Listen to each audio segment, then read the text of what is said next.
What do people actually think they're achieving?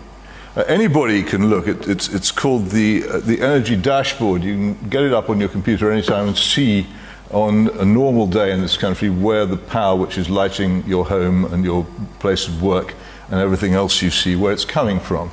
And on a day when the wind isn't blowing, it's largely coming from gas. Or it's coming from imported power, which quite often comes from the Netherlands, where they still burn coal.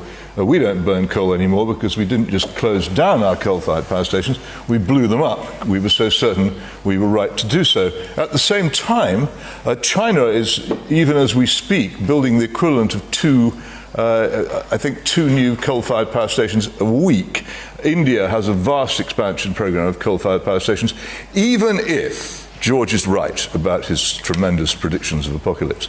Even if he's right, the contribution which this country is making by what it's doing to these outcomes is not merely minimal, it's non-existent. Everything that we do is completely blotted out by what much larger countries are doing to maintain their own power. Now, if you want to live in a country with net zero, if you want to live in a country where nobody can afford to heat their house, where people have incredibly expensive and largely non-functioning heat pumps inflicted on them, if you want that kind of thing to happen to you, if you want lots of people to lose their jobs because there's no energy, if you want to be cold all the time, if you want the computers which make life possible in practically every form of life to shut down every so often, then carry on believing that the demand to go for net zero, to keep it in the ground, is intelligent and thoughtful.